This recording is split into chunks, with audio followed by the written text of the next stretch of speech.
भगवद गीता के अध्याय 7 के श्लोक 19 में कहा गया है कि अनेक जन्मों के बाद ज्ञानी पुरुष भगवान कृष्ण को सर्वमिति जानकर उनकी शरण में आता है। ऐसा महात्मा दुर्लभ होता है। श्लोक 20 में कहा गया है कि इच्छाओं द्वारा प्रेरित होकर लोग देवताओं की शरण लेते हैं और उनके नियमों का पालन करते हैं। वे अपनी प्रकृति के अनुसार नियत होकर देवताओं की पूजा करते हैं। यहाँ पर भगवान कृष्ण बता रहे हैं कि ज्ञानी पुरुष उन्हें सर्वमिति जानकर उनकी शरण में आता है, जबकि अन्य लोग अपनी इच्छाओं के अनुसार देवताओं की पूजा करते हैं। भगवद गीता के अध्याय 7 के श्लोक 20 में कहा गया है कि लोग अपनी इच्छाओं के अनुसार देवताओं की शरण में जाते हैं और उनके नियमों का पालन करते हैं। श्लोक 21 में कहा गया है कि भगवान कृष्ण जीवों के हृदय में परमात्मा स्वरूप स्थित हैं और जैसे ही कोई देवता की पूजा करने की इच्छा करता है, वे उसकी श्रद्धा को स्थिर करते हैं। यहाँ पर भगवान कृष्ण बता रहे हैं कि वे जीवों को स्वतंत्रता प्रदान करते हैं और उनकी इच्छाओं के अनुसार देवताओं की पूजा करने की प्रेरणा देते हैं। वे जीवों के हृदय में परमात्मा स्वरूप स्थित हैं और उनकी श्रद्धा को स्थिर करते हैं।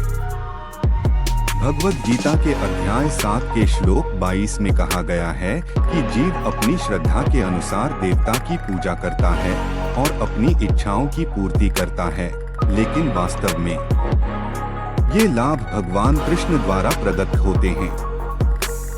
श्लोक 23 में कहा गया है कि अल्पबुद्धि वाले लोग देवताओं की पूजा करते हैं और उन्हें सीमित और क्षणिक फल प्राप्त होते हैं, जबकि भगवान कृष्ण के भक्त उनके परमधाम को प्राप्त होते हैं। यहाँ पर भगवान कृष्ण बता रहे हैं कि देवताओं की पूजा करने से केवल सीमित और क्षणिक फल प्राप्त होते हैं, जबकि उनकी भक्ति करने से परमधाम की प्राप्ति होती है। देवताओं के उपासक अल्पज्ञ होते हैं और वे यह नहीं जानते कि देवता भगवान के विराट शरीर के विभिन्न अंग हैं।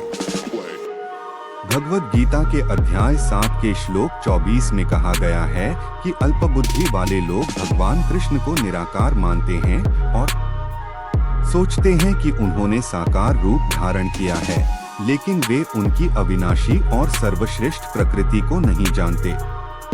यहाँ पर भगवान कृष्ण बता रहे हैं कि निर्विशेषवादी और देवताओं के उपासक अल्पज्ञ होते हैं और वे भगवान के साकार रूप को नहीं समझ पाते। भगवान कृष्ण को केवल भक्ति के द्वारा ही समझा जा सकता है, न कि वेदांत साहित्य के अध्ययन से या मनोधर्म द्वारा।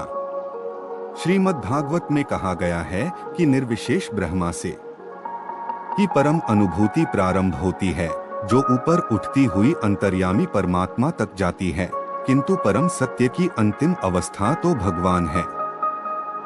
भगवद गीता के अध्याय 7 के श्लोक 26 में भगवान कृष्ण कहते हैं कि वे भूतकाल, वर्तमान और भविष्य को जानते हैं और समस्त जीवों को भी जानते हैं, लेकिन कोई उन्हें नहीं जानता। यहाँ पर भगवान कृष्ण की साकारता और निराकारता का उल्लेख है। वे स्पष्ट कहते हैं कि वे भूतकाल, वर्तमान और भविष्य को जानते हैं और समस्त जीवों को भी जानते हैं, लेकिन सामान्य मनुष्य ऐसा नहीं जानते हैं। भगवान कृष्ण का दिव्य शरीर अनश्वर है और वे सूर्य के समान हैं। माया बादल के समान है जो अल्पकाल के लिए सूर्य को ढक सकता है, लेकिन वास्तव में सूर्य ढका नहीं होता। इसी प्रकार माया परमेश्वर को आच्छादित नहीं कर सकती।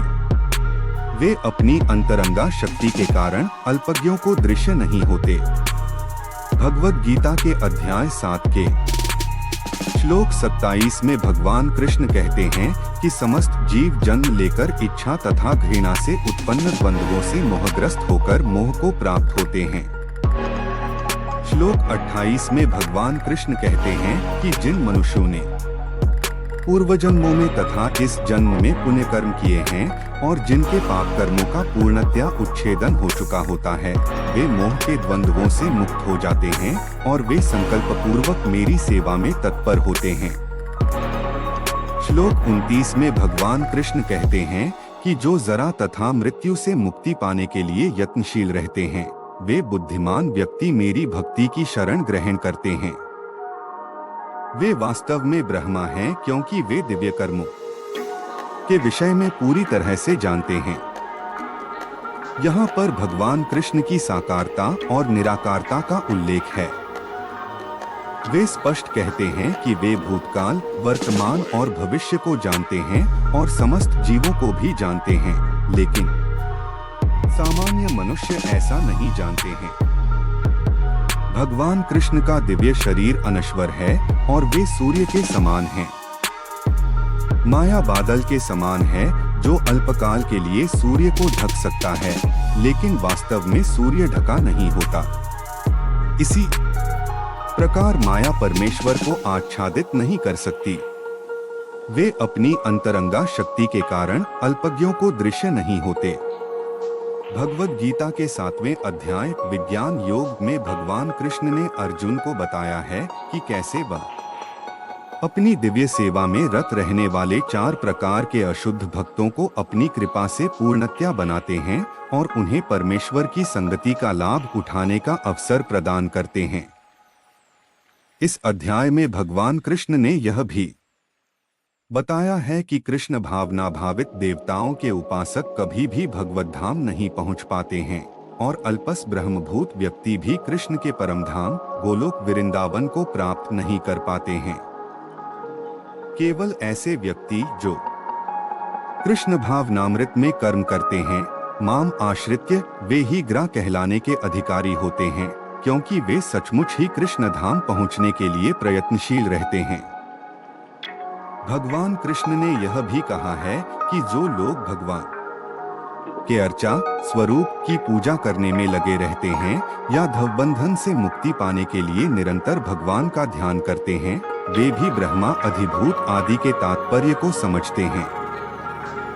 अंत में भगवान कृष्ण ने कहा है कि जो मुझ परमेश्वर को मेरी पूर्ण चेतना में रहकर मुझे जगत का, देवताओं का तथा समस्त यज्ञ विधियों का नियामक जानते हैं, वे अपनी मृत्यु के समय भी मुझ भगवान को जान और समझ सकते हैं। यह अध्याय विशेष रूप से बताता है कि कोई किस प्रकार से पूर्णतया कृष्ण भावना भावित हो सकता है और कृष्ण भावनामृत को प्राप्त करने के लिए कैसे प्रयत्नशील रहा जा सकता है।